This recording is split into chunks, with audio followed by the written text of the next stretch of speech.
sa gram-positive ng mga catalase positive. Now, we will continue our discussions with the other gram-positive cocci who are of clinical important in humans. Okay? So, remember, diba, in classification of organisms, we start with, unsa na test? Unsa na test? Gram stain. Okay? So, with gram stain, we determine if it's gram-positive or gram-negative. Gram-positive cocci. When we view them under the microscope, we observe their color and also their morphology. So if they are gram-positive, purple, gram-negative, red. If they are cocci, if they are spherical in shape, meaning they are cocci. If they are rods in shape, there are bacilli. Now, the first thing we do with gram-positive na test, after we view them under the microscope, okay, we perform what test? Catalase test. Okay, so ang mga catalase positive, kisa dito sila?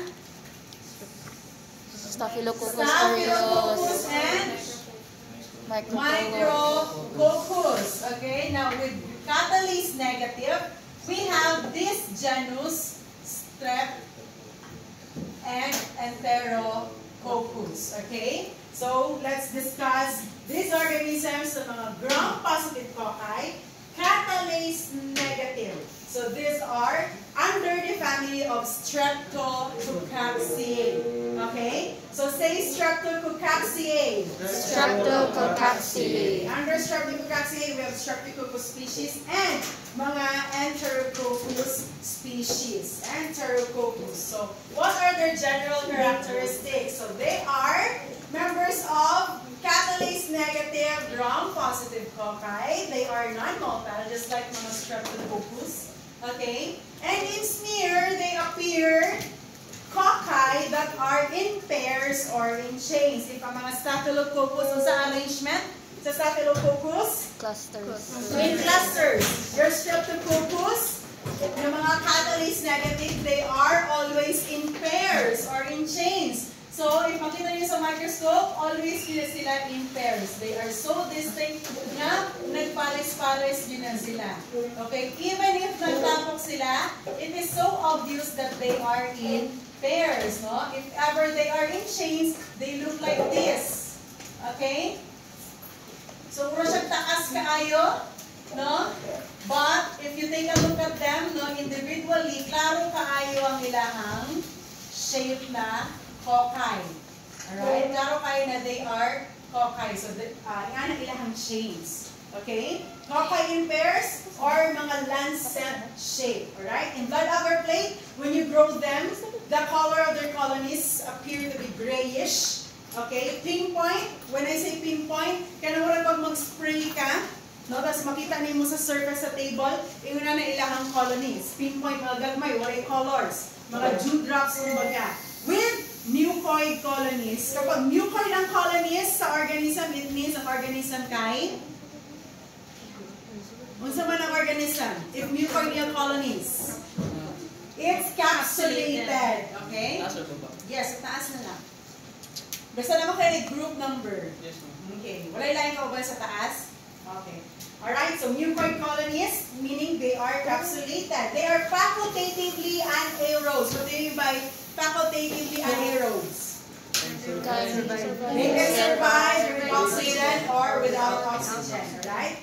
Then, except for this group, no, Streptococci, they are obligate anaerobe, meaning they cannot grow in the presence of oxygen.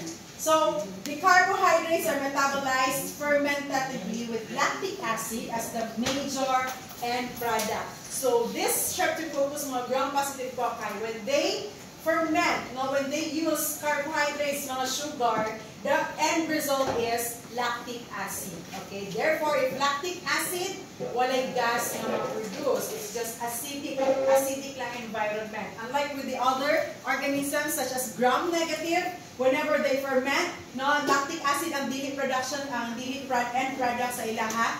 That's why na ay gas sa mga gram-negative na mga organisms. Okay? So, some species of gram-positive, catalase-negative na organisms are capnophilic. What do you mean by capnophilic? Carbon dioxide.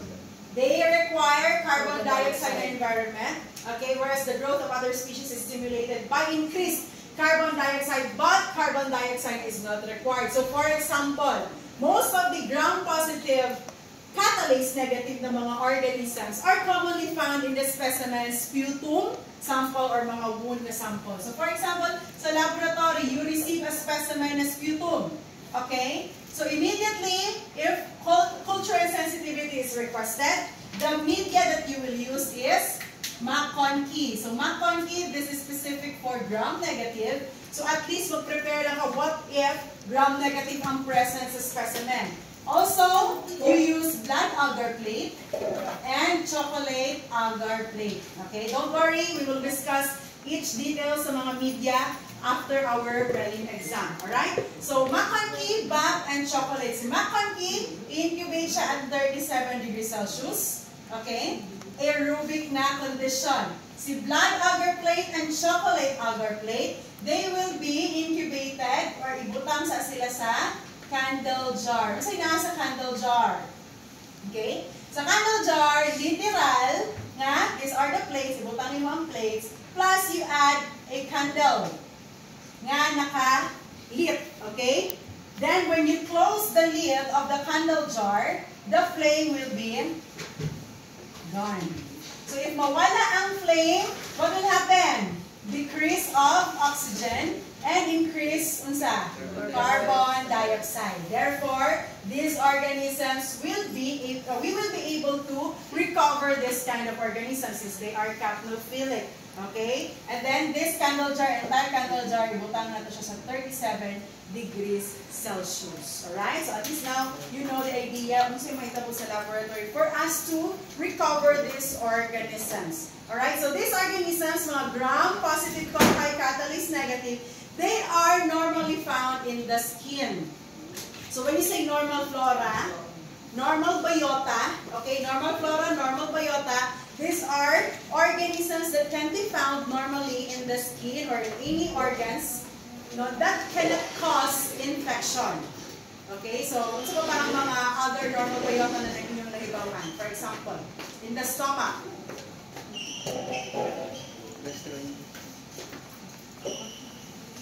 In the mouth, okay? So let's say for example sa mouth, Candida albicans, those are normal flora in the mouth. They can be found there normally. Mga Streptococcus, okay? Mas pa ba? Lactobacillus, okay? Sa Lactobacillus sa vagina, okay? And even Streptococcus agalactiae, they can be found there. So normal biota, again, they are normally found in a certain organ or a body part, but they cannot cause infection. Once they can cause infection, they are already called opportunistic or pathogenic na organisms. Okay? Alright. Now, when we say lancet shape, this is how they look like in the microscope. Okay? So take a look. Mga familiar, nakakita na ni Ana katong nag-view me sa gram stain na mo. Alright? So, unsa ba ni siya ang tanaw niya? Diba? Naka-view man taanin? Gram-positive bacilli. Diba na yung bacilli na almost the same niya nga nang, pero abinin mo duha siya kabuok, but then naday siya transparent or very light na orange sheet nga nagka-connect day sa ilaha. So that is bacilli. Unsa ba ilang difference? How will you know that it is gram-positive cocci in pairs na lancet shape compared with a bacilli? Naura siya ingana po na mo. Siya. Ano man na? Night capsule? What if capsulated po ng bacilli? What's the difference? Ang edge, take a look at their edges. This is pointed. Whereas sa bacilli, it's curved. Muna.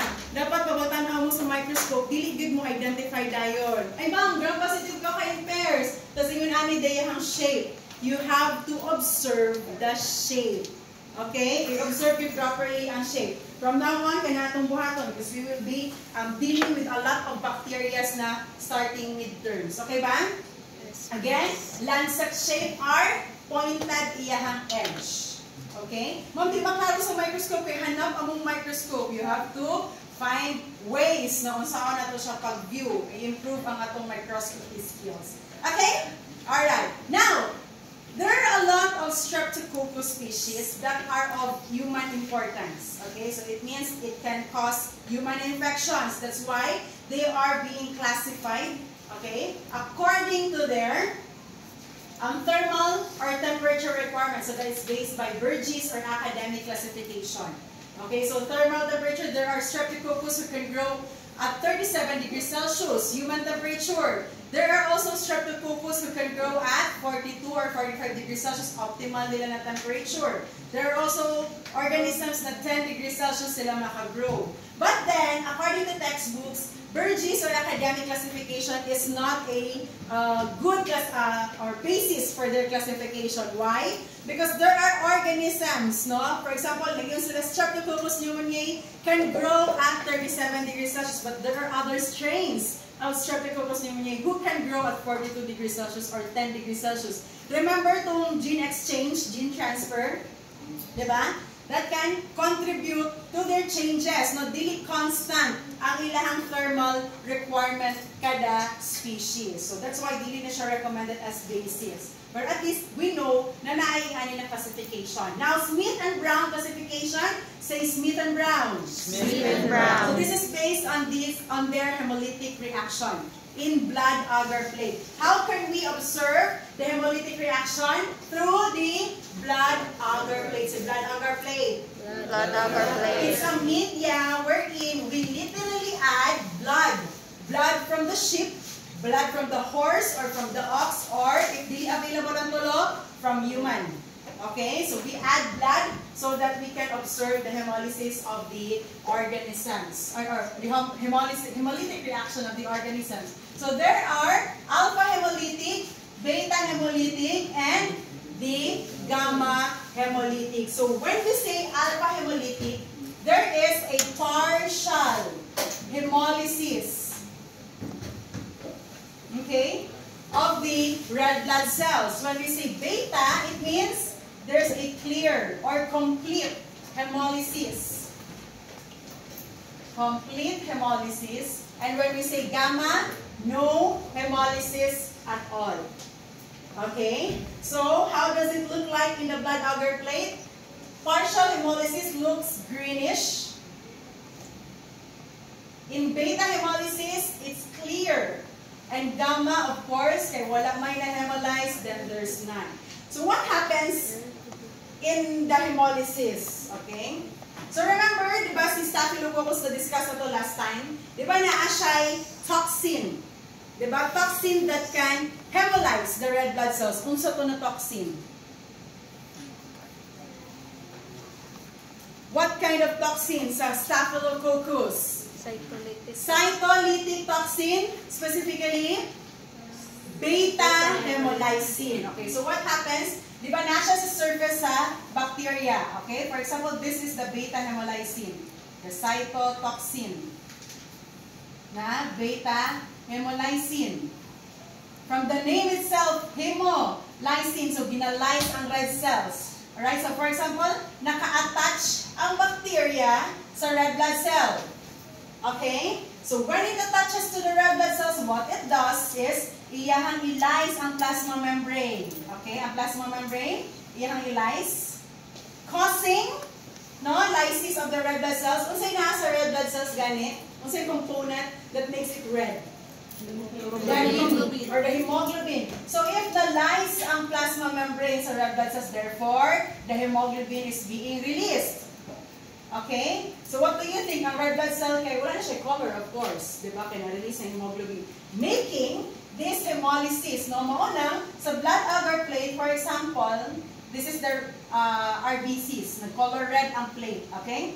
So if ang colony nag-grow siya, okay, nag-grow ang bacteria sa plate, Then, nag-start siya ani or nag-release siya sa cytotoxin niya na beta-hemolysin, causing the hemolysis of the red blood cells. So therefore, iyang surrounding na environment sa plate will become hemolyzed. Okay? So if there's clear or complete hemolysis, therefore, mag-clear po niya siya din. So if itapat ni mo yung gloves na maklaro na ni mo yung gloves sa dina na plate. Okay? If partial na hemolysis, gamay lang ang na-release na hemoglobin. Okay, napay nabili na hemoglobin amount. Alright? So, the colony, and then ang hemolysis is greenish ang iyahang surrounding. Dili siya clear.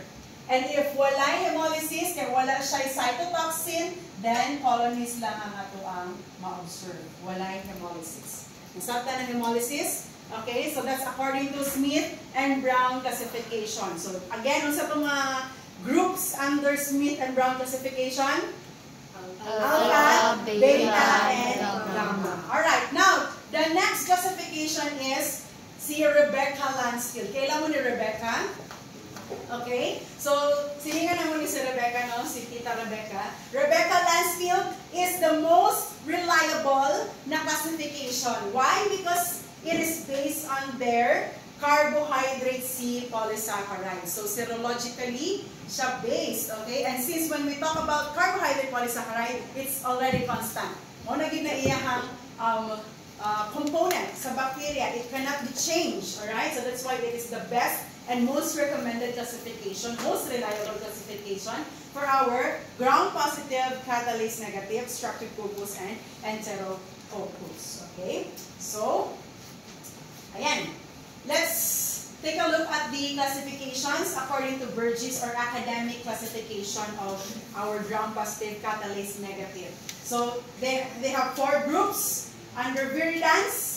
Viridans who can grow at 45 degrees Celsius and 37 degrees Celsius. Kung saan yun ang basis sa Burgess classification? Based on their thermal or kaya nilang temperature requirement. Okay? So, viridans can grow at 45 degrees Celsius and 37 degrees Celsius. Such as Streptococcus salivarius.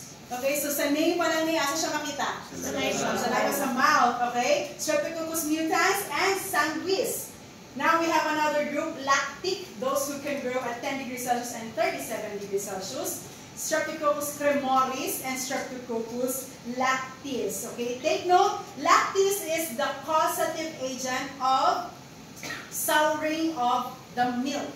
Okay, so kapag mag-sour ang milk, no, wala siya na-store or na-preserve, okay, wala siya na-store properly, then Streptococcus lactis will cause the souring of the milk. Normally, they can also be found sa mga products such as milk. Enterococci, another group, no, that grows at 37 degrees Celsius, 45, and 10 degrees Celsius, such as Streptococcus faecalis. So, faecalis, from the name itself, asa siya makita? Feces. So, feces, okay? Sa organ, makita siya sa intestine or sa colon, okay? So, makita siya sa, or ma-recover siya sa stool or sa feces, pero sa organ, makita siya sa intestine and sa colon. Now, we have group pyogenic that grows at 37 degrees Celsius, such as the Streptococcus pyogenes. So, mga Americans, it's called pyogenes, okay? So, sa Filipino man ta, we pronounce it as spelled. Pyogenes. Okay? So, this pyogenic group, they are the most pathogenic among mga Streptococcus. Pathogenic means it can cause disease. Okay? So, these are pathogenic ang mga pyogenic na group under Burgess classification. Now, let's talk about the Smith and Brown classification. According to their hemolysis, as what I said, alpha hemolytic, partial hemolysis of the red blood cells, there's a greenish discoloration, and the surrounding bacterial colonies such as pneumoniae and viridans streptococcus. Hindi ko kung paspas na kaayo ha, upon discussion. Okay? Beta hemolytic, kung saan nasa beta hemolytic? Hemolysis. There's a complete hemolysis of the red blood cells. So complete, there's clear zone. No, sa surrounding bacterial colony, alright? Then gamma hemolytic, there's no hemolysis at all. These are your group B Streptococcus and mga Enterococcus. Please remember these groupings, okay? When we say Streptococcus pneumoniae and viridans, They are alpha hemolytic. Dali lang ma-remember kapag viridans, alpha hemolytic siya kay viri means verde. So green. Green hemolysis is alpha hemolytic. Okay? Strep pneumoniae, green. No? Green ang hemolysis. Diba kapag ang mga pneumonia na patient, mag-listen sila ginhawa. So if ever na ay air, they needed air. Di ba kasi naghahatay of air? Di ba mga green plants? No, it can help them produce more oxygen or kaya makahinga sila ng oxygen. No? So Streptococcus pneumoniae, partial hemolysis or alpha hemolytic. Okay? Pyogenes and Agalactae, they are beta hemolytic. Group D and Enterococcus, they are gamma hemolytic. Alright, now, for Lancefield group classification. Alright, so here is the groupings or classification of Lancefield. Streptococcus pneumoniae and viridans who are alpha hemolytic. Alright? They don't have, they don't belong to any classification in Lancefield group. Alright? Enterococcus, who can be alpha hemolytic or beta hemolytic or gamma hemolytic, it belongs to the group D in Lancefield group. Okay? Streptococcus pyogenes, Agalactae, Agalactae, and Enterococcus who are beta hemolytic. Now, they are grouped according to the Lancefield to their... So, yun ang may basis sa Lancefield. Rebecca Lancefield. Serological activity sa unsa? Carbohydrates. Sa cell wall. Okay? So, Streptococcus pyogenes is group A. Streptococcus agalactae is group B.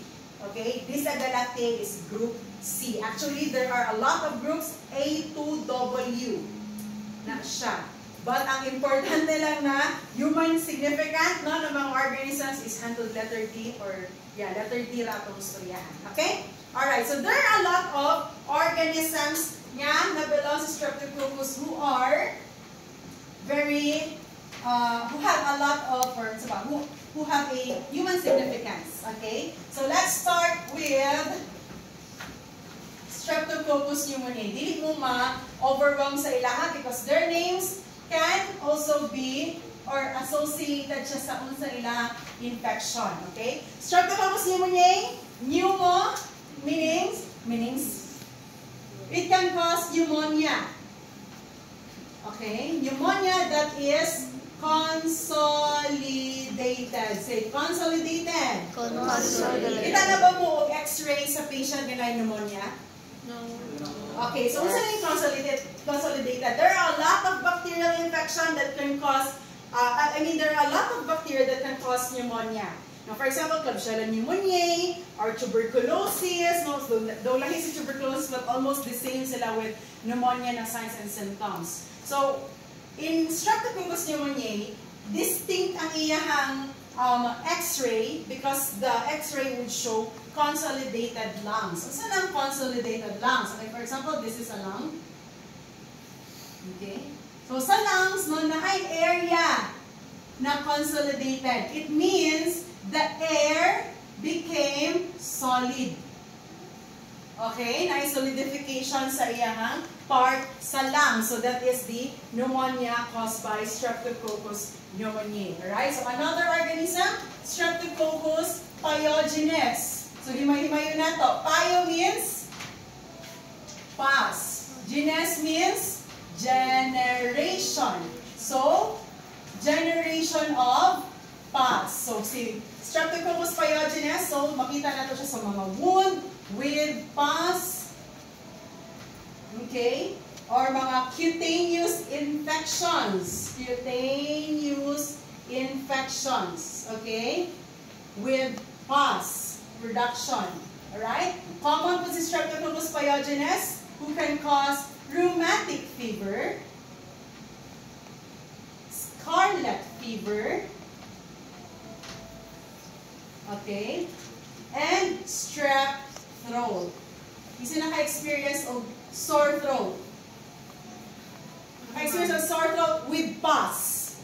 Okay, so that is Streptococcus pyogenes. Another organism, Streptococcus agalactae.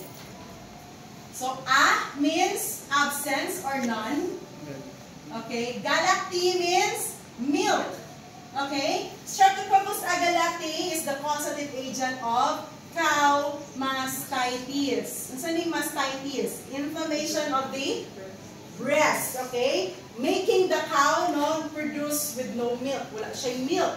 Alright? So kapag sa humans, Streptococcus agalactiae are common among neonates. Okay? Since Streptococcus agalactiae is normally found in the vagina. Okay? So if manganak, if ma-undergo labor, the baby will get the bacteria Streptococcus agalactiae from the birth canal. So that is why mga pregnant na women, they are required to do prenatal screening. Included din sa Streptococcus agalactiae. And even if negative siya sa test, sa prenatal test for Streptococcus agalactiae, the doctor will give them a antibiotic, para dili sila ma-infect ang mga babies. So neonatal na mga infection, okay? Neonate na meningitis. Ano saan yung meningitis? And encephalitis. Okay? Ano yung difference sa meningitis at encephalitis? Both of them is sa brain. Ang encephalitis is sa brain tissue. Mismo siya nag-infect. Meningitis is sa meninges, which is, ang meninges is the covering of the brain and also apil ang spinal cord. Okay? Take note of the difference sa ilaha, meningitis and encephalitis and other na mga infection na sa mga neonates. Not just sa neonates but also sa adults, but pinaka-common si agalactiae sa mga newborn. Alright? Now we have another organism, si Streptococcus mutans.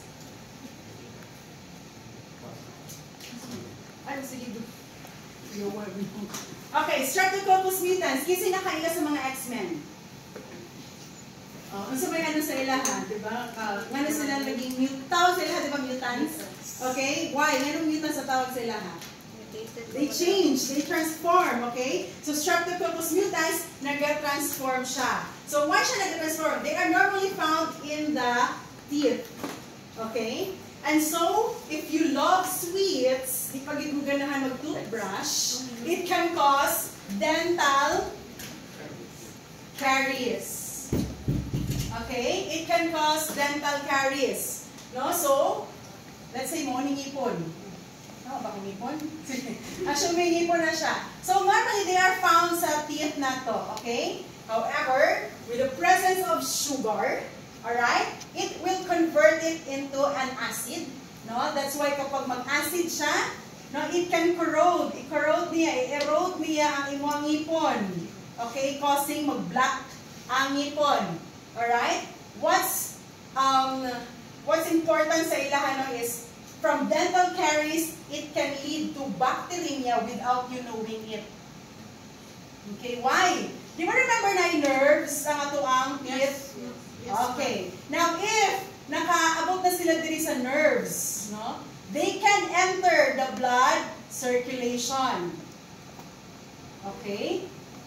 Causing a bacteremia. Therefore, present na sila sa blood circulation, alright, but without active multiplication. But worst of that is from bacteremia. Dental caries will lead to bacteremia, and then it will also lead to subacute endocarditis. Why? Kasi diba, blood circulation. Ang blood mo agi sa heart. Tama ba? And so, this bacteria will target each layer sa heart. Okay? The endocarditis. The myocytes. Okay? Ang mga ano mo nawala? Okay? Myocytes. Ang tatlo kasi layer ganit sa heart. Pericardium, endocardium, and myocardium. Thank you for that. Okay, kato silang layer sa heart. Ang iyahang i-target. Di na siya mamili. So, making it pancarditis. Okay? So, tanan layers sa heart ang iyahang i-infect or i-inflame. Alright? So, subacute endocarditis. Okay? So, kinsa ang bacteria ang makakause og acute endocarditis? It's Staphylococcus aureus. Okay? Kapag subacute, weak lang na endocarditis, it's Streptococcus mutans. Pero asa siya gikan? From the teeth. Okay? So, i-check inyong ang ngipon. Dili pa sa daan nga na kay dental caries.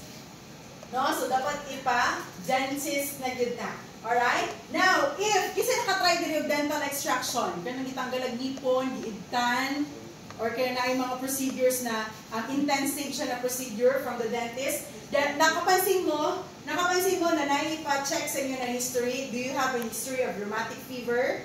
Or wala lang mo nagtanaw. So, tayo ipang-check, ipang-ask dito. No? Pinupino lang, pero malalayan, okay? So, if you have rheumatic fever sa inyong pagkabata na history, okay? Or cyanotic heart failure. Minsan yung cyanotic heart failure. Cyanotic is bluish. So, patient ka mag-blue, no? Kaya tungod na siya problem sa heart. Okay? So, when I was an intern, nakita ko patient ngayon ani sa heart center. No, literal blue gid siya. Wala siyang smurf. Okay? So, blue gid siya na person. That's because na siya heart failure. Na ay problem sa oxygen and even sa iyang hemoglobin. That's why wala siya. Pale siya plus cyanosis. Okay? Alright. So, this is the problem no, if nakaka-rheumatic fever and cyanotic heart failure, tas na-remove sa imuhan na tooth or kaya na-intensive na procedure sa imuhang ngipon, okay, ang problem anak, it will lead to bacteremia or sepsis na po siya dayon. That's why the doctor should give you in any na procedure na invasive na dapat maghatag og antibiotics. Okay? So, dapat i-receive lang po ninyo yung antibiotics. Okay? So, next, Streptococcus mitis. Before, mitis siya because they thought mild lang iyang infection. But then, wrong the eye because it is mighty. Okay? Mitis means mighty. Why siya mighty? Because heart iyang target. Okay? Heart failure and even the heart valves. Okay? Heart and the heart valves, the mighty no, na organism. We have also Streptococcus bovis. Bovis means cow, okay? And now, bago na ang name ni bovis, it's now Galalicticus. Okay, so Galalicticus meaning Galali, okay? So methyl gallate. Ang iyahang lyse or hydrolysis of the methyl gallate causing bacteremia to humans and even, take note, colon cancer. Alright? It can cause colon cancer. Okay naman ba kung nagitan? Alright. Now, we also have Streptococcus suis. No, that can cause CNS na mga infections. Okay, suis can cause CNS infections such as meningitis, kung sa bang nasa CNS, encephalitis, okay, bacteremia, and so on and so forth. Okay, and so on and so forth. Alright, so these are the organisms no, na of highly important sa human infection or makakause of human infection. So they are grouped no, according to this classification. So isa-isa muna to sila. Let's start with the most important, the most virulent na species. See? Streptococcus pyogenes. Streptococcus pyogenes belong to the Lancefield Group A. Group A, Streptococcus. Take note, Group A, si pyogenes. Okay, siya ang nangunguna, the most virulent. Meaning, ano siya most virulent? It means it has a lot of virulence factors. Unsa gani ang purpose sa virulence factors sa bacteria? What's the purpose of virulence factors sa bacteria? So disease. It helps the bacteria to invade the host and evade the immune system. So, invade and evade ang purpose sa virulence factor. So, invade niya ang host, no? Mo-break siya sa katong physical barrier and evade niya ang host defense. Okay? So, si Streptococcus pyogenes ang nagpinakadaghan na virulence factors among sa mga Streptococcus. They are obligate human parasite. What does this mean? It needs human to cause infection or kaya makaharm siya, no? So, obligate, kailangan yung human for it to grow and multiply. However, it is a parasite because it harms the human. Okay? It is transmitted by a person to person or spread by respiratory secretions. So, ang common cause niya, strep throat. Okay? So, yun nga yung dalawa sa strep throat. No? Tonsillitis or with pharyngitis nga na ay pus cells. Okay? Lahi ni siya atong tonsil stones. Tonsil stones is not caused by Streptococcus pyogenes. Pus, nana yun. Okay, so sakit is so painful na type of tonsillitis and pharyngitis nga mag-dry na gid ang throat, nagdili makatulon og laway or even liquid ang patient. So that is deadly. Di ba imagine ma-dehydrate ka because of the pain. Nagdili mo ma-swallow, no, ang water, even ang water. So that's why kailangan din siya i-dextrose. Next, rheumatic fever. Rheumatic fever, ang Streptococcus pyogenes mimics the immune system. Ano ang mimics? Ginakopyan niya, no? So, ginakopyan niya ang immune system, no? Making the immune system na ma-detect niya nga, uy, kalaban na to ni. Okay? So, mu-cover siya sa isa ka organ, for example, sa heart. I-cover niya ang heart, therefore the immune system will target the heart. No? So, one problem sa rheumatic fever. So, naging autoimmune siya na infection because of Streptococcus. Next, post-streptococcal glomerulonephritis. So, after rheumatic fever, lead siya into kidney na infection. Okay? So, for example, this person, no, naa siya sore throat. Then, if left untreated, no, pwede siya target sa heart, which is the rheumatic fever, or kaya pwede siya target sa kidney. Kidney na ha. This is the kidney, okay, which is now the post-streptococcal glomerulonephritis. Glomerulo meaning sa glomerular membrane sa atong ang kidney, okay? And scarlet fever. From the name it says scarlet, reddish, no, nag-red ka, may mga pantal-pantal, na mga rashes all over your body, trunks, and even sa limbs, plus the sore throat. And the Streptococcus pyogenes, when grown in the laboratory, they are beta hemolytic. Kung sa ganing beta hemolytic? Complete hemolysis of the red blood cells. Okay. Ang mga Streptococcus pyogenes, they are natural colonizers or normal flora of the skin in the mucosa, no, of the pharynx, sa throat, and even sa vagina and rectum.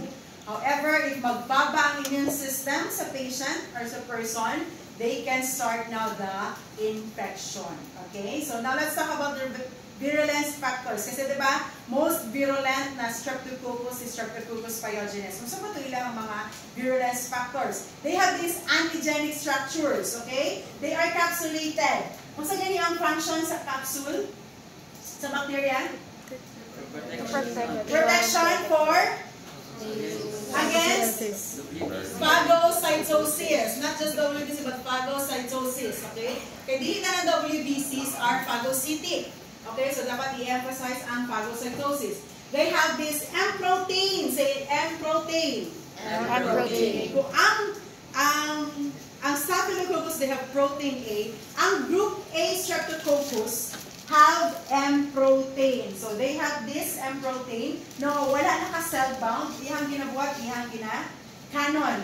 No, ang M protein towards to the cell of the host. Okay? So surface pulse siya sa cell wall and it precipitates the fibrinogen. It clamps the platelets and WBCs and inhibits migration of the WBCs. Okay? So for example, kani si Streptococcus, okay, naka-invade siya sa cutaneous or sa skin.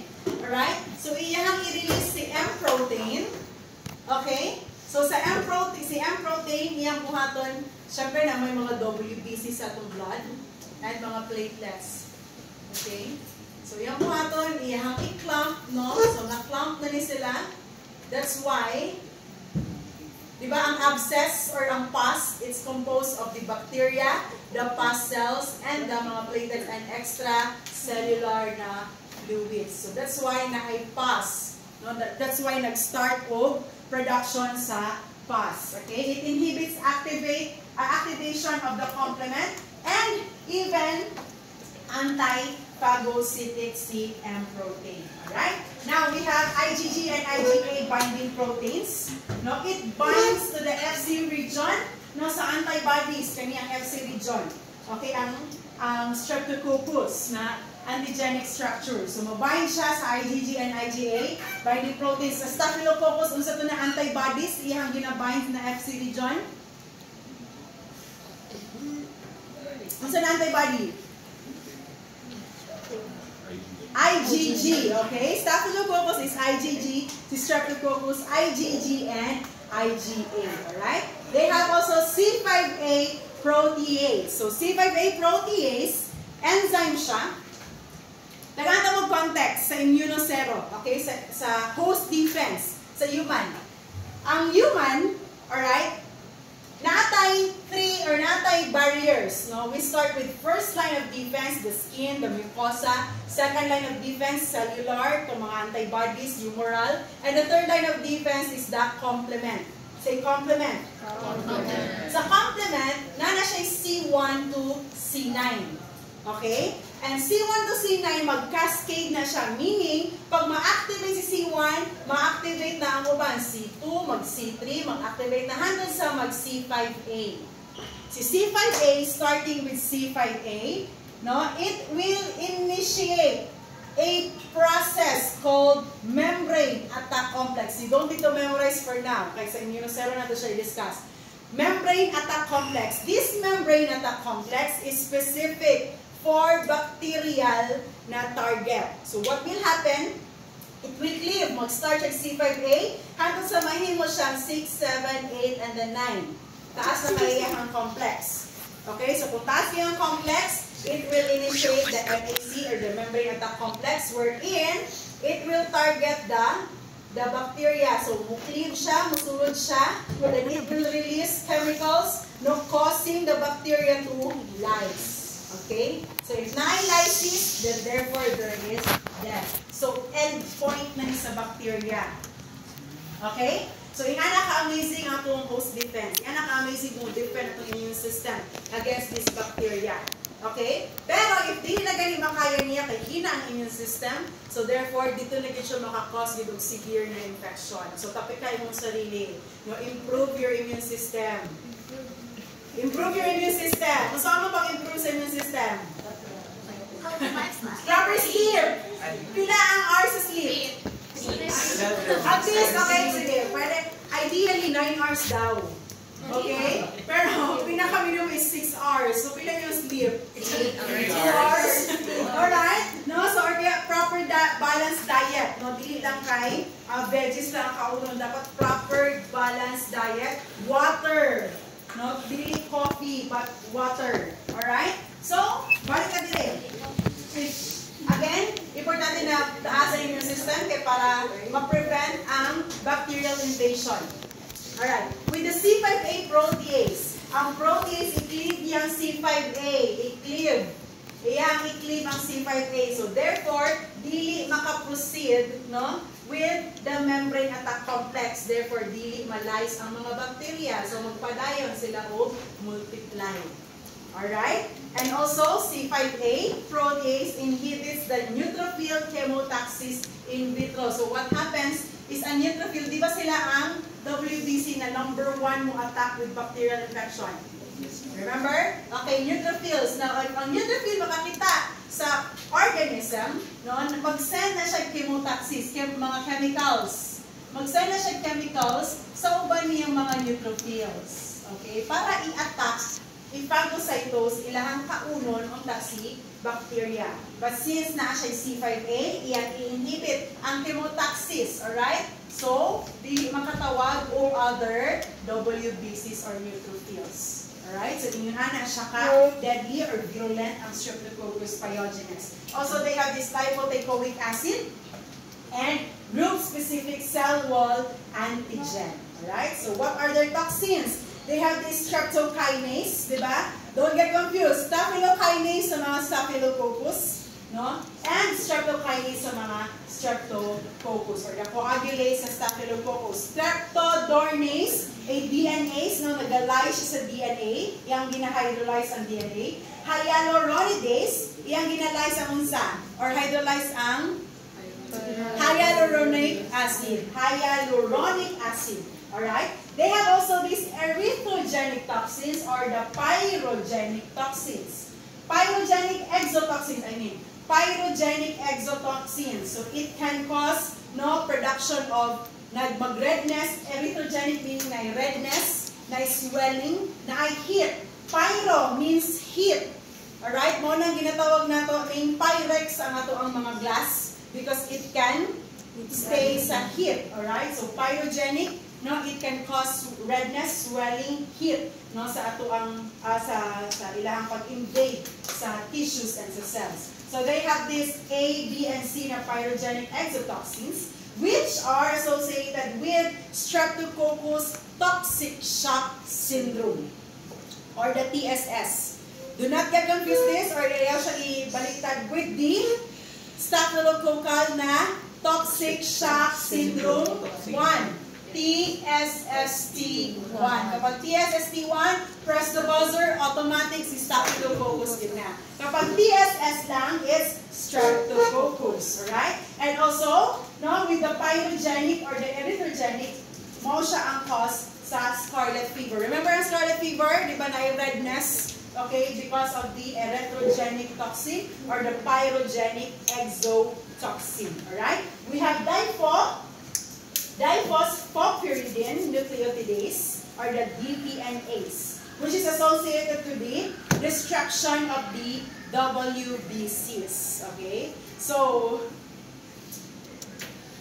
delikado si Streptococcus, deadly si Streptococcus over Staphylococcus na infection. You know why? Aside sa kanana virulence. Okay? So, si Staphylococcus, remember na siya'y coagulase na enzyme. What happens to coagulase is, ang mga Staphylococcus, kaya siya, ano coagulase, di ba? Fibrinogen to fibrin. Okay? And this fibrin causes clot. Okay? So, matabunan ang Staphylococcus sa clot. Alright? So, dili siya ma-detect. Okay? So, with this clot, pwede siya na localized lang ang infection. Okay? Localized ang infection. For example, mga bugas, di ba katong furuncle, carbuncle, no, even katong pigsa, katong mga boils. Localized lang siya. Whereas, with Streptococcus, they don't have this coagulase. You know, what happens? Naa siya mga toxins and enzymes, no, and even katong antigenic structures niya, making it, no, na makasurpass sa first line of defense na skin, no, makakause siya cutaneous infection, alright, makakause siya mga pus na wound abscesses or pus na mga wounds, and then makago pa siya deeper sa layers, deeper layer pa sa skin, no, to the dermis and even to the subcutaneous, and much worse, maabot na siya sa blood. Okay? That's why Streptococcus infection can cause sepsis. Therefore, systemic, C. Streptococcus. Localized, C. Staphylococcus. Systemic, C. Streptococcus. Nasabtan? No, that's why most virulent siya na pathogen. Okay? Alright. Now, let's continue with our virulence factors. They have toxins and enzymes. They have these hemolysins. Hemolysins, from the name itself, nag-lyse unsa? Hello? It lyses? Blood, the RBCs. So, streptolysin O and streptolysin S. Ang oxygen labile sa ilaha is si O. Ang stable is si S. Okay? Now, both of them are responsible for surface hemolysis. So, that's why sa blood agar plate, makakita taog hemolysis, no? Surrounding sa colony. But then, streptolysin O can destroy the WBCs, RBCs, and even the platelets. And this is highly antigenic or immunogenic. Okay? Non-antigenic is streptolysin S. That's why sa laboratory, there is a test, ASO, or the anti-streptolysin O. So these are antibodies produced by your body whenever you are being infected by the Streptococcus pyogenes. Nga naay hemolysin na streptolysin O. So ma-produce sa lawas ang antibodies against streptolysin O. No? Kani ang i-detect sa serology. So that's why it's immunogenic or antigenic. No? So ma-detect siya sa laboratory. So ang mga patients, mga pregnant, for example, mga pregnant during their second trimester or 4 to 6 months of pregnancy, they needed to be tested against ASO. Okay? So ASO, anti-streptolysin O. Take note of that. Alright? Next.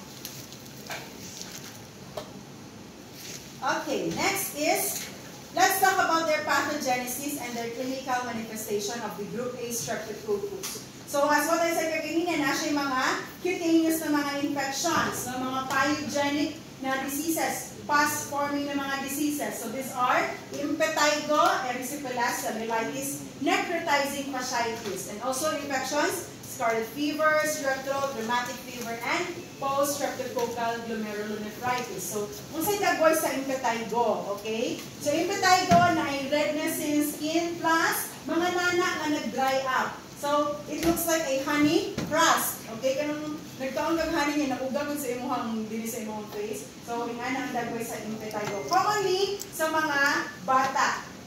Alright? These are known or common sa mga children aged 2 to 5 years old. Alright? Now, erysipelas. Erysipelas. Ery meaning red, no redness, no sa skin plus swelling. There is swelling common sa mga elderly. Alright? So, again, impetigo and erysipelas. So, cutaneous na siya. Outer layer na siya sa skin ang iyahang infection ng impetigo and erysipelas. Now, if it goes deeper, alright, deeper pa yun sa dermis, it can cause cellulitis. Okay? So, ang cells na yun mismo, alright, deeper, lower dermis, and subcutaneous tissues na ang na-spread na infection. And there would be appearance of gangrene. So, saan ang gangrene? Greenish. Okay, mag-greenish discoloration na sa iyahang area, sa iyahang swelling area, swollen area, I mean. Okay? Which is commonly observed sa mga patients having unsa? What do you think? Diabetes. Mga gibang diabetes. Okay? Plus, nagka-infect ng Streptococcus pyogenes, no? The wound will turn into green or gangrene. Okay? So, muna si Streptococcus pyogenes. That's why si Streptococcus pyogenes are known to be cause or kaya gipangalan siya the galloping gangrene. Okay, nagagallop na gangrene si Streptococcus pyogenes. Alright? Now, the strep throat. Okay? This is the strep throat. Pharyngitis siya plus tonsillitis with pus. So, imagine, gamay na lang kayo ang hole. Diba, lisod kayo na itulon. Plus, inflamed pa yun imong tonsils. Diba? So, imagine na kung sa ka-difficult ihang swallowing. No? Tapos ang tonsils kay reddish with pus pa yun. And which are often seen sa mga bata. Okay? Ang strep throat. Alright. Now, let's talk about their toxigenic diseases. So, toxigenic diseases, necrotizing fasciitis. So, sabihin necrotizing or necrosis, tissue death. So, therefore, ang makita sa physical is black. Nag-turn into black ang skin, for example, sa skin. Then, scarlet fever, streptococcal toxic shock syndrome. What happens is, the Streptococcus pyogenes grows or multiply sa infected na wound. Na nakay-woundaan, no? Tapos nakasulod pa rin si Streptococcus pyogenes, dito siya mag-grow and multiply. Then after that, the bacteria enters the bloodstream and it produce niya ang exotoxin A, making, remember kapag exotoxin, di ba remember kapag previous na ito nga discussion, pag exotoxin, it can cause fevers, no, shock, bacteremia, and much worse is respiratory failure, which is 30% na death rate. Okay? So, yung anak ko deadly si Streptococcus pyogenes. So, take note, no, sa next na to na slide, this can trigger, no, or kaya ka na ano siya, hadlock siya sa inyo ha. So, this is how necrotizing fasciitis looks like. So, if nakago pa siya deeper, penetrate na siya, after the subcutaneous tissue, target na siya sa fascia, sa muscles. Kung saan ang fascia? Di ba covering sa muscles? And up to the muscles. So, take a look. Bukog na ni. No? It's a flesh-eating bacteria. No? Up to this moment na, delikado ani is, if hindi siya matreat diet, it can eat the brain. Okay? So, dead na ang patient. So, life-threatening infection, you'll see, Streptococcus pyogenes. It can eat the flesh. It is one of the flesh-eating na bacteria.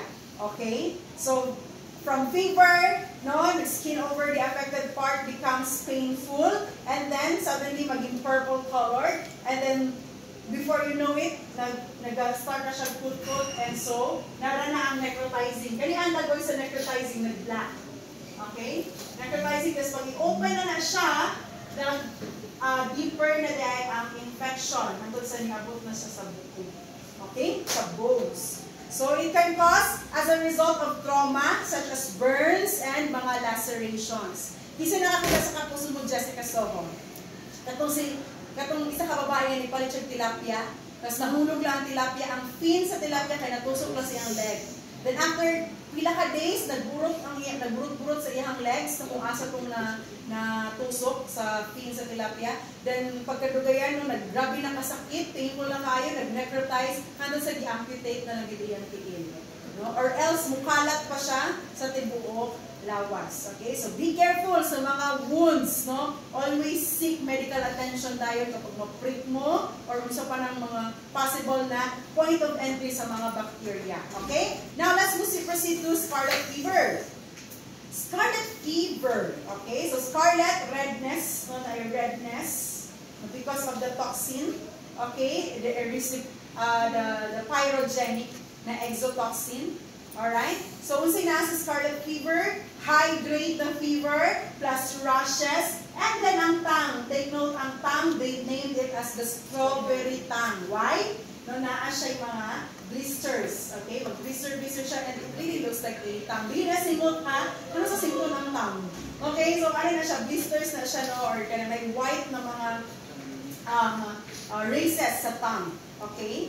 So, tongue may have a whitish coating and appear swollen or strawberry-like appearance or sandpaper down the field. If ever, katang nakay scarlet fever, among sa mga patients, they said, no, grabe daw ka-rough ang ilahang tongue. No? And sandpaper siya na feel. Alright? Now, streptococcal toxic shock syndrome, which is caused by the exotoxin known as streptococcal pyrogenic exotoxin. So, mag-hit, mag-swollen, mag-redness, mag-hit, mag-swollen, until such time mag-necrotize siya. So, entire organ system collapses, leading to death. So, what is the exact portal of infection? No, for this streptococcal toxic shock syndrome is still unknown. Kung ang TSST1 is commonly caused sa use. TSST1, itong staphylococcus. Kung saan na-use? Tampon use. With streptococcal toxic shock syndrome, until now, questionable ba asa siya nag-start? Dili siya sa tampons, dili siya sa unsa na other portal of entry, na wala pa nakita ng mga cases. Okay, most cases, patay ang patient. Alright? So, minor injuries or surgeries have been implicated, no, with the streptococcal toxic shock syndrome, pero dili pa siya proven na siya ang reason or gikan ang toxic shock syndrome. Okay, now, another na disease sa group A streptococcus is the post-streptococcal disease. Okay? With acute rheumatic fever, for example, nag-fever siya, nag-sore throat siya, then na-mimic sa microorganism ng immune system, na mo-target na ang antibodies or ang immune system mismo sa sarili niya.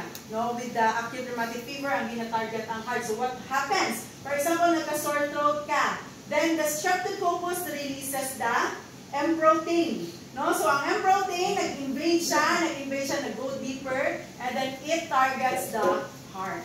Alright? So, or even if, for example, na-treat na ang patient, let's say na-treat na ang patient, then napaghihapon ang residues ni Streptococcus pyogenes, kinapaghihapon ng M protein. So the M protein will coat the heart, leading the immune system. Sa iyong buhaton, instead na si Streptococcus yung i-coat, ang heart ang iyang i-coat.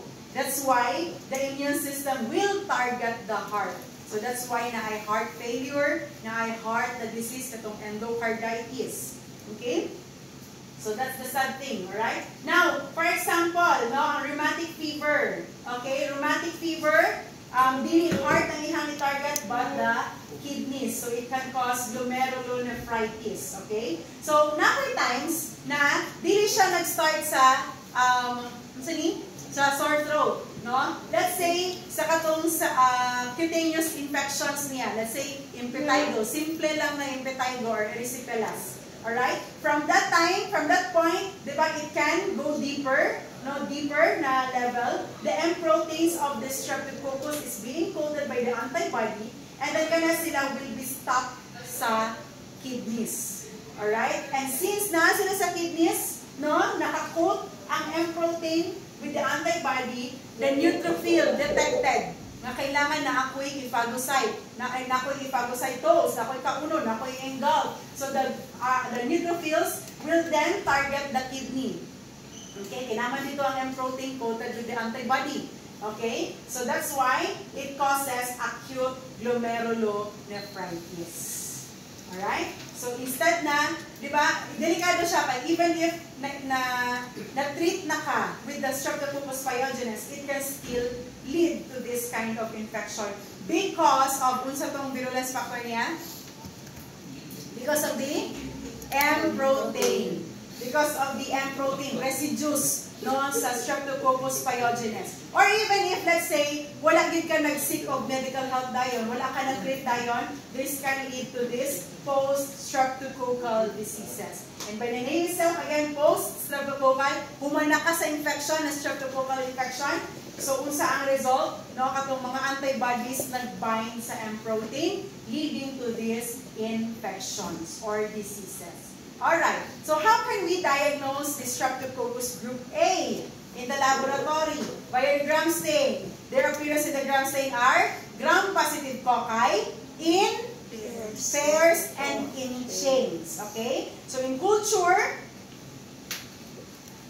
they can be incubated at 37 degrees Celsius from 18 to 24 hours. So in blood agar plate, they are best observed in a blood agar plate. Their colonies are pinpoint, beta hemolytic, smooth, and transparent na mga colonies. Most of the streptococci, they are transparent. Okay? Most of the streptococci, they are transparent. Alright? They grow in 10% carbon dioxide, and their biochemical tests are catalase negative. Another biochemical test is through taxo A or D, bacitracin disc. Familiar si bacitracin? May isa siya gigamit gani previously sa itong na-discuss to differentiate staph versus micrococcus. With Streptococcus group A, bacitracin disc is used, or also known as the taxo A. So whenever there is a zone of inhibition na more than 10 millimeters, it means susceptible or sensitive. Susceptible or sensitive meaning mamatay siya with the presence of the taxo A or the bacitracin na disc or na antibiotics. If wala siya zone of inhibition, it means resistant. So group A, Streptococcus, are sensitive to bacitracin. Group B, Streptococcus, are resistant with bacitracin test. Take note, isa ang resistant? Group B. Ang sensitive si Group A. Isa ang Group A? Streptococcus pyogenes. Alright. Now, another test is the PYR test. Familiar ang PYR? Na-discuss mo ni sa Staphylococcus, right? Kung saan itong PYR? Pyrrolidonyl arylamidase. Okay? So, in this test, the L-pyrrolidonyl acrylamidase hydrolyzes the L-pyrrolidonyl beta-naphthylamine. Okay? So pag ma-hydrolyze siya, matanggal ang L-pyrrolidonyl, leaving the beta-naphthylamine. Naphthylamine na siya, hindi siya na naphthylamine. Alright? Now the beta-naphthylamine is detected in the presence of N and methylaminoacetaldehyde reagent, okay? And once na mag-react ang beta-naphthylamine to this reagent, it will produce what color? Bright cherry red. Okay? Kapag cherry red, it's group A Streptococcus. Alright? So therefore, na-hydrolyze ang pyrrolidonyl acrylamidase. Okay? Negative for this PYR is C. Kinsa sila? Negative si kinsa? Group B. Okay. Alright. Now, another test. Okay? To determine if ang rashes, by the way, if ang rashes is caused by the group A streptococci, para ma-determine if it's a scarlet fever or measles, diba? Almost the same siya with measles. Rashes siya nga dili raised or like bumps, the same siya with measles. So how to determine? They will use this test, skin test. Say skin test. Skin. So what happens? It will get toxin. Toxin from the group A streptococcus, iyang inject sa skin. Kasi nakatry og rabies vaccine. Di ba sakit kaysa skin, tapos ipaburot imong skin? The same sa inyong na test. No? So, i-insert ang toxin, alright, then observe for 24 hours. If there will be redness sa arm, then that is a scarlet fever caused by group A. Okay? So, the test is called the Vicks test. Kapag toxin, sa streptococcus ang igamit. However, if antitoxin. Ano na antitoxin? Antibodies na against the toxin sa streptococcus. Now, the Scholz-Charlton, if antitoxin ang i-inject, then ma-observe ang mga fading na rashes. Now, if mag-fade siya or blanching, okay, na phenomenon, ginatawag ng blanching, magpantal-pantal, okay, ma-remove na ang redness, then that is positive for the Scholz-Charlton test. So, it means na neutralize ang antitoxin, na-neutralize sa antitoxin ang erythrogenic toxin sa streptococcus, making it positive for scarlet fever. Okay, nasabtan? So, this is how na i-inject itong toxin. If toxin, it's Vicks test. If antitoxin, then that's Scholz-Charlton test. Alright. Then, observe for redness kung si Vick. Then, blanching si Scholz-Charlton. Alright, now let's move on to another organism, the group B, Streptococcus or the Streptococcus agalactiae. A means absence, galacti means milk, absence of milk. So common siya sa mga cow, the bovine mastitis. Alright? So, Streptococcus agalactiae has polysaccharide capsule. Take note, naa siya'y sialic acid. Okay? Which is used for anti-phagocytosis, and it inhibits complement activation and mimic also the host molecules, enhancing the pathogenicity. Alright? So, it colonizes the upper respiratory tract. Ano sa upper respiratory tract? Ano sa organ? Trachea going to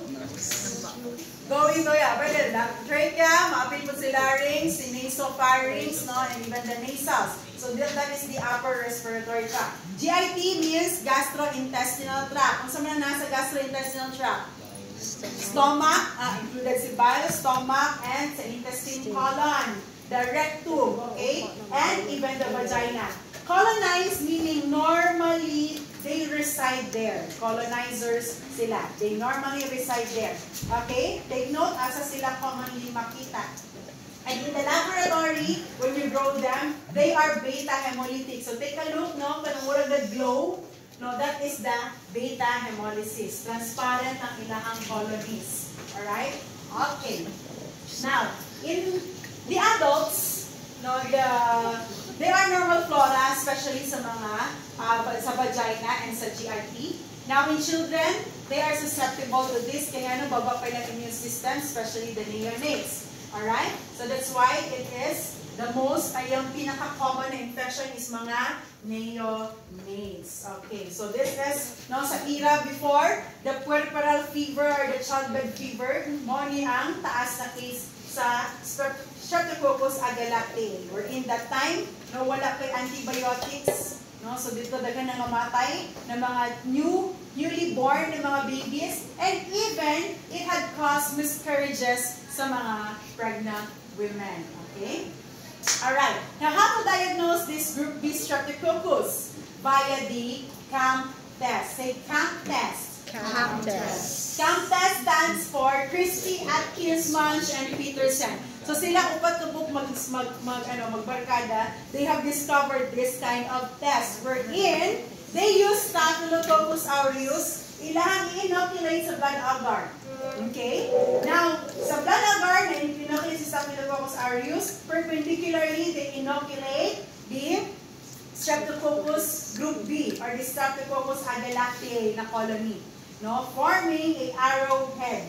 Okay, nga naman, because streptococcal protein, extracellular streptococcal protein of agalactiae, acts synergistically with the beta hemolysin of Staphylococcus, making it, no, this phenomenon na arrowhead. Okay, take note, arrowhead. Kaya ano na ay bow tie, di siya arrowhead, nabot siya sa reverse CAMP na test. With the CAMP test, it's the arrowhead. So positive for the CAMP test, C, Streptococcus agalactiae or the group B na Streptococcus. Alright? Nasabtan ang CAMP test. Okay, so in the laboratory, yun na niya makita ko. The Staphylococcus aureus, then ang Streptococcus agalactiae. Yun na lang pagka-inoculate. Di ba? Kita straight pa ta. So pag straight sa ilaha is line lang. After 24 hours of incubation, there is hemolysis. Okay, ang hemolysis is in between sa Staphylococcus aureus na inoculation and Streptococcus agalactiae na inoculation. Next test for group B Streptococcus is the sodium hypurate hydrolysis. Say sodium hypurate hydrolysis. Sodium hypurate hydrolysis. By the way, group B Streptococci are the only Streptococcus that are positive to hypurate. Okay? So, kapag may hypurate, press the buzzer, Streptococcus agalactiae. Group B, dayo na siya. Because, again, they are the only Streptococcus that are positive to the hypurate. Okay? Because of their hypuricase or hydrolase na enzyme. So, what happens in this procedure? No, with the reagent, 0.4 ml, 1% sodium hypurate, added with the organism, inoculum of the organism, you incubate it, no, kay para makaproduce siya with hypuricase, okay? Then, add with 0.2 ml of ninhydrin solution, then re-incubate na po siya for 15 minutes. Then, with that product na naiglycine na produce from the hypurate and ninhydrin solution, the glycine will then result to a deep purple color. Okay? Deep purple color. Positive, sikinsa sa sodium hypurate. Group B, Streptococcus, or C, Streptococcus agalactiae. Alright. Now, let's proceed to group C and G na Streptococcus. C and G. C and G. So, C and G na Streptococcus, they are all beta hemolytic except for this agalactiae. Si this agalactiae, beta hemolytic man diya si this agalactiae. Anyways, alright, so this agalactiae is they are all beta hemolytic. Alright? They are all beta hemolytic. Okay, that's why. Si this agalactiae, hindi siya beta hemolytic because wala siya streptokinase. na enzyme. Okay? They do not exhibit streptokinase enzyme. Alright, now, group C and G, they can cause severe pharyngitis followed by bacteremia and metastatic infection. However, rare lang yun sila ng mga makacausing infection to humans. Kung sabihin ng mga organisms, Streptococcus equisimilis, equi, zoopidemicus, and Bisaggalactiae. So, equi sa mga horses, equisimilis and equi. Okay, sa mga horses.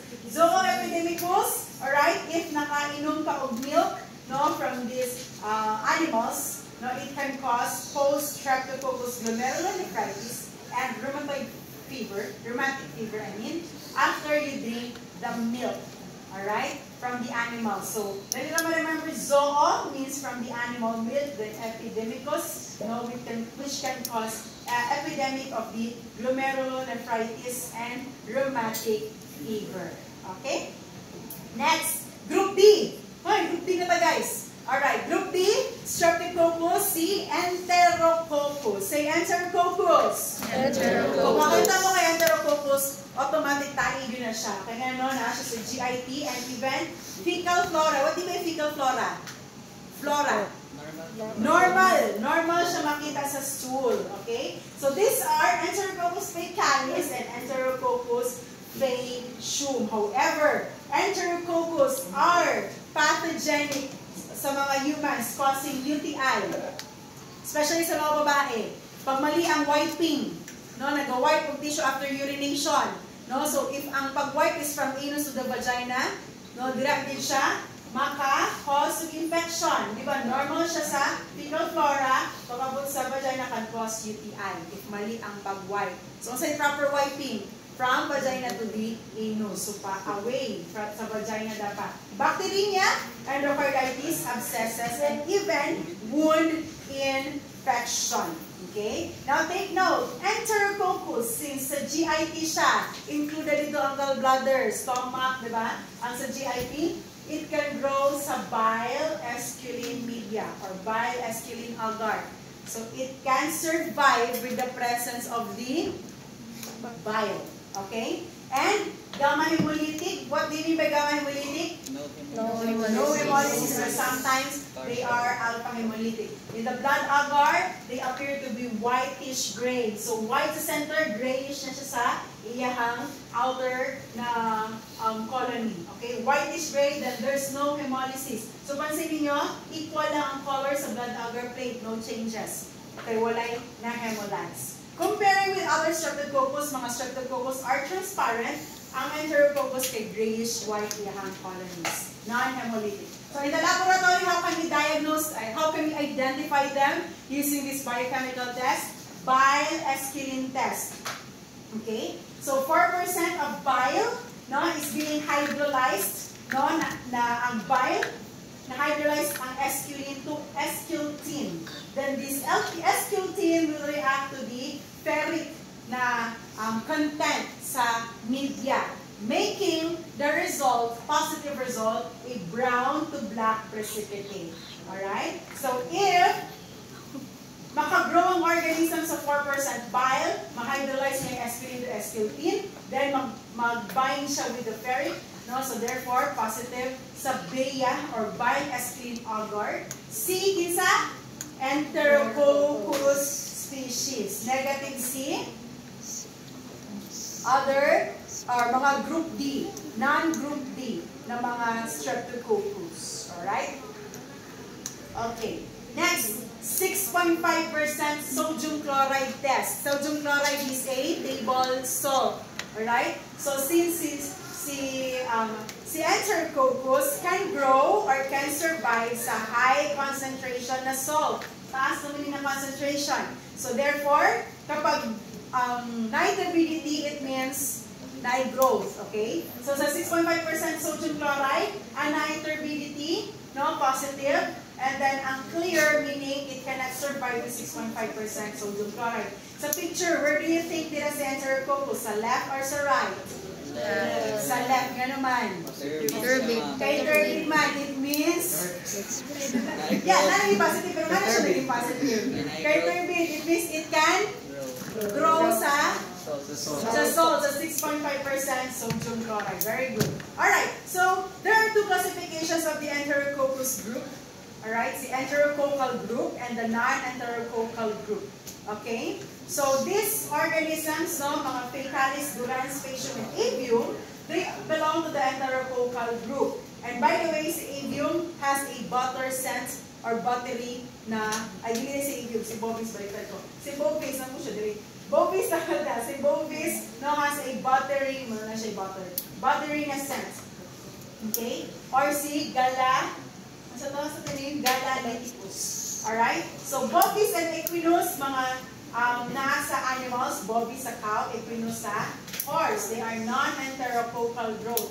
Therefore, this non-enterococcal group, the non-enterococcal group, cannot grow to 6.5% sodium chloride, and they are PYR negative. So, sa Enterococcus, it can grow to 6.5% sodium chloride. However, the Enterococcus cannot or are resistant to penicillin resistance. Kung resistant sila sa penicillin, unsa ang enzyme na nasa ilaha?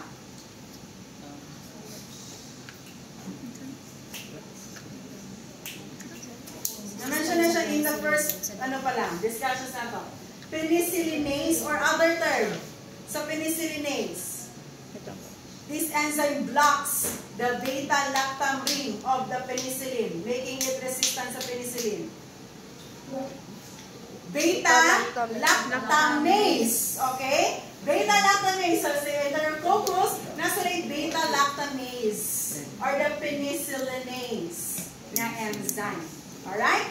So, here's the summary, no, with the differences of enterococci and non-enterococci. No? Enterococci can survive with bile aspirin and salt tolerance. Take note. Now, Streptococcus pneumoniae. Okay? Paborito na akong bakterya. Si Streptococcus pneumoniae. Alright. Streptococcus pneumoniae is also known as the Diplococcus. Siya, among sa mga Streptococcus, always come in pairs. That is why diplo, double, siya nakokay, in pairs. It was formerly known as the Diplococcus pneumoniae. But now, sa iyang genes, no, nag-belong siya sa Streptococcus. Alright, so this colonies sa blood agar plate are mucoid, meaning capsulated siya, and it produces alpha hemolysis. So, kapag yellowish or kana clear, gani beta hemolytic na siya, pero kani greenish, then that is alpha hemolytic. And take a look sa ilahang colonies. Alright? If young siya na colony, meaning bago pa lang siya nag-grow, earliest or pinaka-fresh at 24 hours, dome-shaped or lancet-shaped ang iyahang appearance sa iyahang colonies. What does it mean? So if you have an award, no, in a side view ang plate, so ingon ani ang dagoy niya na i-dome. Na elevation. Bawrag ka ng dome. Alright? Now, if all siya na colonies na siya ay depression. Okay? So, wala siyang salbabida. Nag-depress na ang iyahang colonies. So, they closely resemble the colonies of the viridans na Streptococci, ang Streptococcus pneumoniae. Okay? Alright. So, again, no, the old colonies, when they become older, ang ilahang colonies na autolysis, na autolytic na mahitabo. Therefore, nag-collapse no, ang iyahang center sa iyahang colonies. Ang say reason nga nag-collapse ang colonies? Autolysis. No? Autolysis. So, that's why these organisms are fastidious. When you say fastidious, paspas mamatay. No, paspas sila mamatay. That's why when you recover them, kailangan din mo siya tagag enhancers, mga supplementations, no, para lang mag-grow siya. That's why dili ta basta-basta makakita og mga alpha hemolytic dire, beta hemolytic sa laboratory na to because dili na to siya maalagaan. Dili na to siya mapanindigan sa pag-alaga. No, ang mga Streptococcus pneumoniae because they die easily. Wala pa gyud tay candle jar, no? So that's why dili na to siya mag-grow dili sa laboratory. And then also they are capnophilic. Okay, alright. So, ingan nilang colonies, no? In different angle. So, take a look sa ilahang colonies. Again, nag-depress So meaning na may autolysis nga nahitabo. So palulungay na siya kamatay na colonies.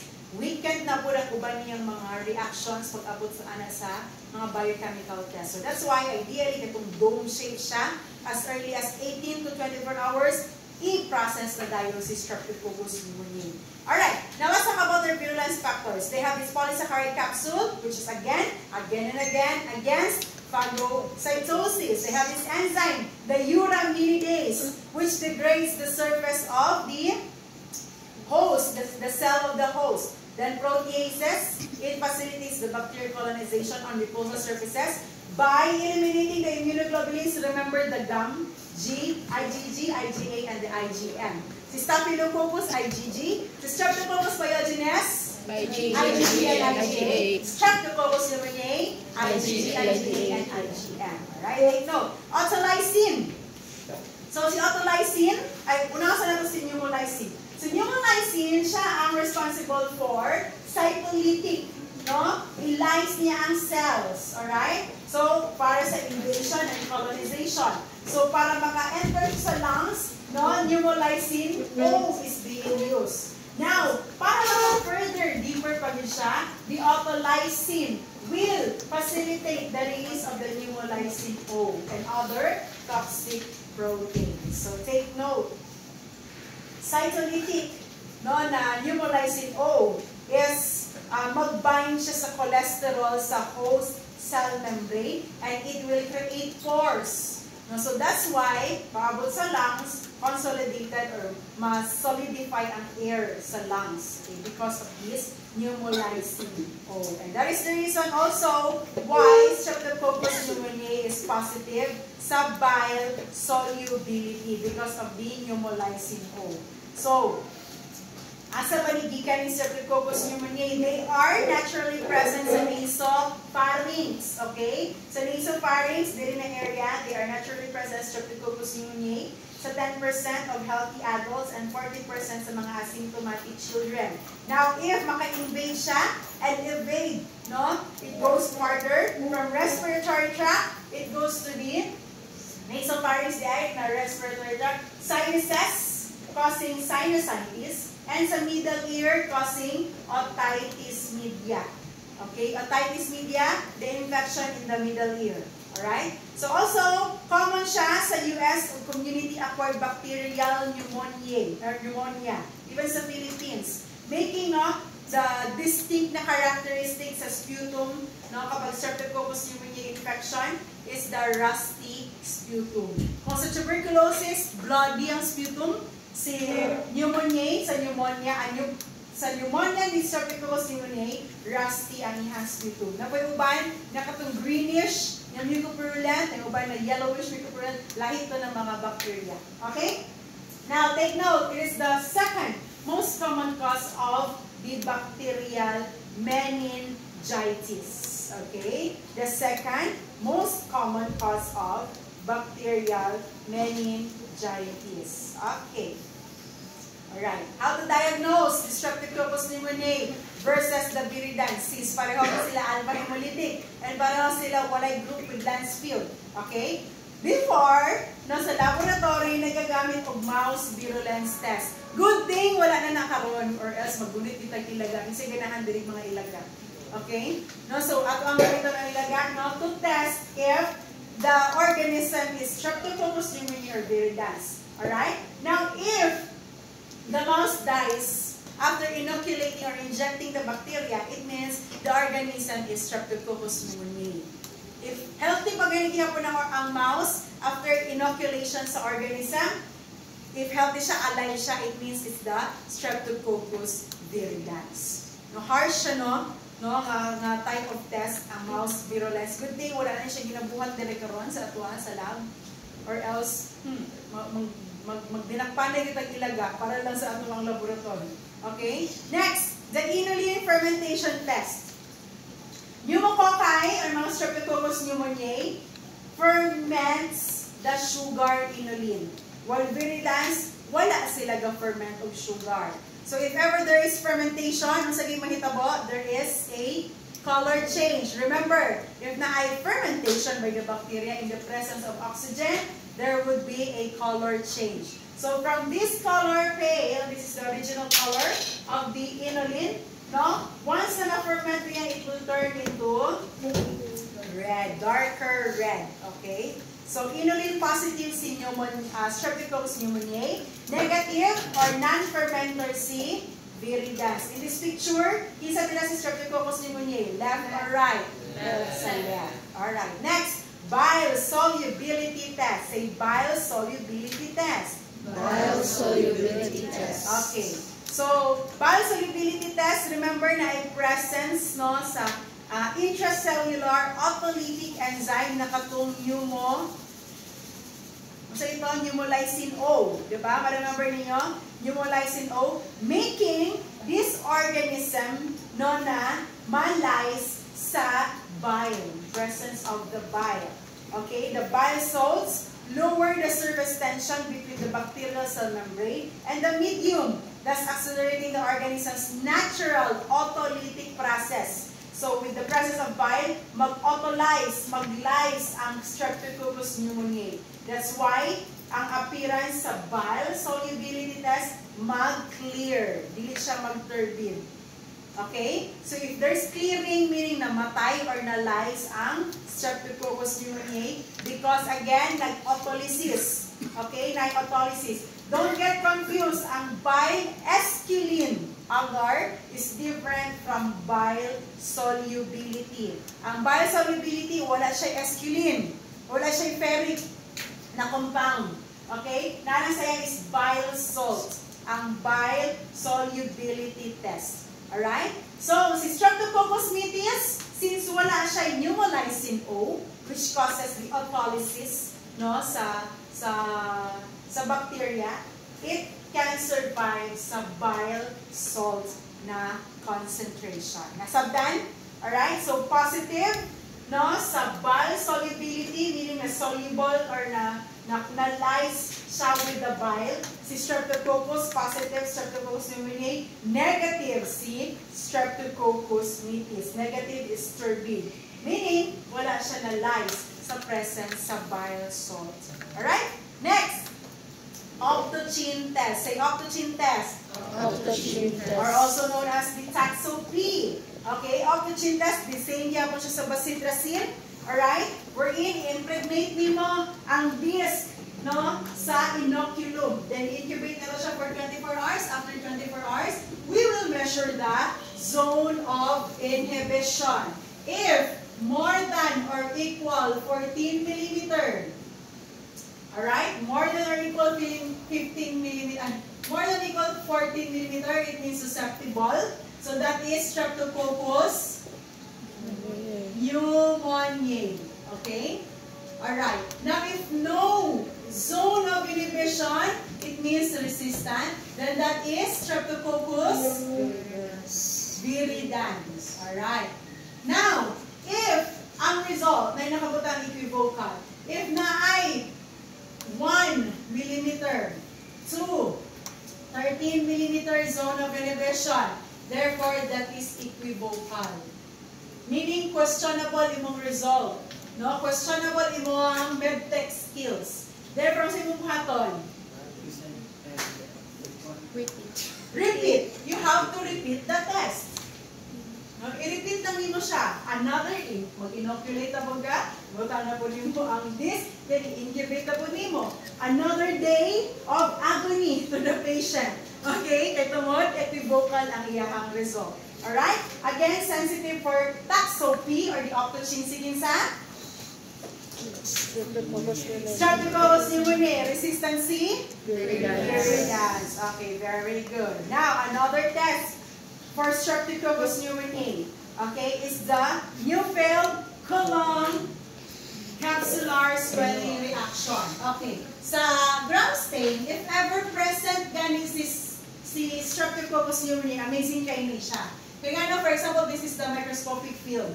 No? Pag gram stain mo, syempre na ay ma-stain ko ng background. No? Ma-experience natin if ever mag-gram stain na from this specimen. For example, present is Streptococcus pneumoniae. Sa gani ang shape ni Streptococcus pneumoniae? Lancet. Diplococci. Okay? Now, iyahang capsule, maklaro na ito sa gram stain. Kaya nga naman, ang capsule niya, mag-leave siya halo surrounding it. Okay? So, it means na siya capsule. Now, with prolonged reaction, okay, ang ginagawa niya, iyahang i-swollen ang capsule. So, after, imuhang i-introduce sa kulang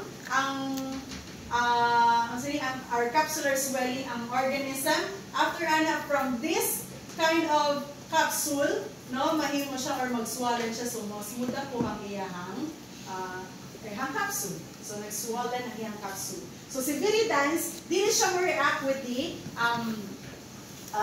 capsule na capsular swelling. No, because of this anti-capsular na antibodies na present sa serum. Okay? So, ang viridans, dili siya mag-swollen. Whereas kay Streptococcus pneumoniae, mag-swollen ang iyahang serum. Alright? So, here is the summary of the two. No? Pag mouse virulence, pag mamatay gani is pneumococci.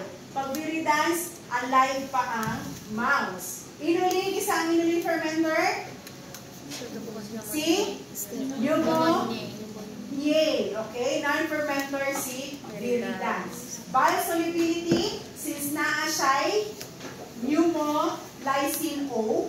Okay? So, that's why mas soluble siya. Mag-clear ang broth, that is pneumococci. Wala siya'y katong pneumolysine O, wala siya katong autolysine, ay makakos ng autolysis, no, si viridans. Alright? Third bit ang yung result. Autogene test, more than or equal 40 mm, si pneumococci. Resistant si viridans. Kulang, swollen si pneumococci, walay reaction si viridans. Quinine. Other textbooks na si quinine and others sensitivity reaction. Kapag sensitive or susceptible si pneumococci, resistant si viridans.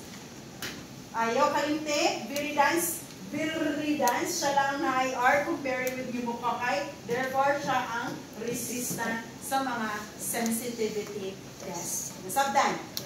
Okay, let's make it easier, no? Para sa ato ang pag-remember sa ato ang mga bacteria sa pag-identify or differentiate sa ilaha.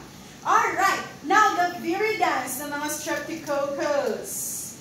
Alright, the viridans Streptococcus, they also have, they don't have this Lancefield ng classification. So, various sanguis, meatis, intermedius, mutans, and constellatus, they belong to the viridans group. Okay? Just like Streptococcus pneumoniae, they are alpha hemolytic, meaning na greenish discoloration sa blood agar plate. And viridans group are the normal flora of the upper respiratory tract. Okay? They are seen sa nasopharynx, gingival crevices, and female genital tract, and even sa gastrointestinal tract. Alright. So, what are the three main types lang sa infection sa viridans? Viridans Streptococcus, mutans can cause dental infection. Alright? It binds the teeth, and then, once ang sige kag-feed ng sugar, i-ferment yung sugar, producing acid, therefore there are dental caries. And then dental caries will lead to endocarditis, diba? Because it will go to the blood circulation. Especially sa mga implanted sa endocardial surfaces sa heart, mag-damage sa heart valves. Okay? Causing subacute endocarditis. Also, it can cause abscesses, such as mga organisms or mga species na ng intermedius, constellatus, and C. anguinosus. Alright? Pinaka-deadly sa ilaha kay makakause abscess sa brain or even sa abdominal organs. Alright. Also, si Streptococcus mitis diay aside sa dental caries, no, makakause po siya gingivitis. Kasi ang gingivitis? Inflammation sa gums. So, kinsa ba diri ang kanang bleed ilahang gums? No? Or kaya simpleng ana lang sa toothbrush, mag-bleed dayon siya. So, basic, no, inflamed na ka or infected na ka with Streptococcus mitis. So here is the summary of the presumptive identification of our Streptococcus. So pwede tabular, no? Kung gusto mo, tabular ninyo siya i-study or via flowchart. Sige, let's start. Ato ang i-try ang flowchart. Hindi na tayo agi dito sa ato na-discuss na mga catalase positive. Gram-positive cocci that are catalase negative. Okay? Now, pag umano nyo gram stain, na-check ninyo gram-positive cocci. Pag gram-positive cocci, atong gibuhat ka ganina, nag-catalase ta, we will proceed with catalase test. If wala siya, bubbling or effervescence na result, meaning catalase negative. What's next? Unsay test atong buhaton? If catalase negative siya, we will check for hemolysis. Alpha hemolytic ba siya? Beta hemolytic ba siya? Or gamma hemolytic? And in this way, no, pwede na ta makaibaloon sa ato ang mga next steps. What if ang colonies niya sa blood agar plate are alpha hemolytic? If alpha hemolytic, kung saan na test? PYR. Octochin. Remember? OA. OA. Alpha hemolytic, go to octochin. Alright? So, ang octochin, ang sa gani ang result sa octochin? Sensitive. Sensitive or resistant. If ang iyang zone of inhibition is more than or equal 14 millimeters, therefore that is sensitive. Kinsa siya? Streptococcus pneumoniae. Very good. Okay? If no zone of inhibition, therefore it is a resistant. Kinsa siya? Viridans.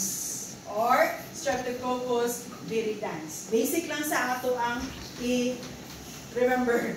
Okay? Now, beta hemolytic. What if beta hemolytic iyang hemolysis of blood agar plate? What's the test?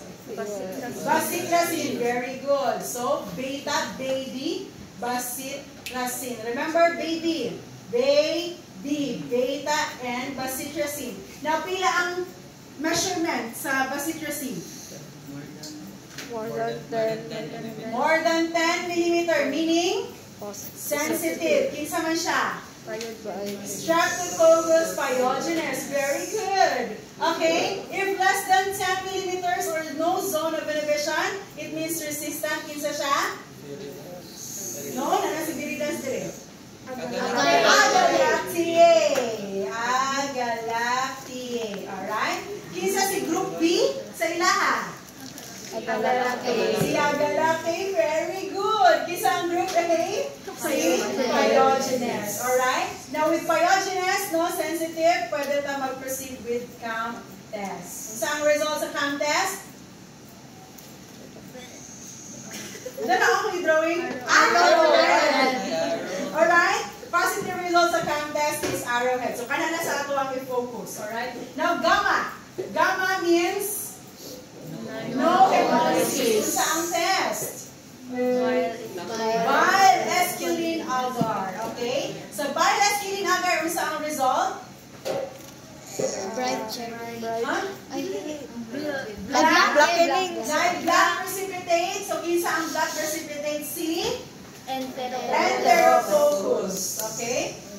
Next, if walay black, no black, therefore, kinsa sila? Mga group D, Streptococcus. Okay? Other than Enterococcus. Asa may other test aside kay Bea? Salt 6.5% sodium chloride. Alright, so turbidity, kinsa? Si? No. Bile esculin ay bile solubility itong pneumoniae. 6.5% sodium chloride. Enterococcus. Okay, mamatay si Streptococcus pneumoniae sa salt. Okay? So, clear kinsa si GDS, or the group D Streptococcus. Sige, padayan na nato. Na-mention man ninyo, si bile solubility test. Okay, so pa to. And so on and so forth. Sige, kanina sa ato i-focus kayo para dili kayo ma-overwhelm, ma-crowded at inyong brain. Okay? Alright? Do you have any questions? Okay, again, mas better, mas fun, mas tabihan ang bacteriology with flow chart. Okay? So now, do you have any questions? Alright? So kanina ang ato ang summary. Wapalitan na butang PYR. Okay, itong nag-cheery-read na result. Alright? Alright, so I will give you 10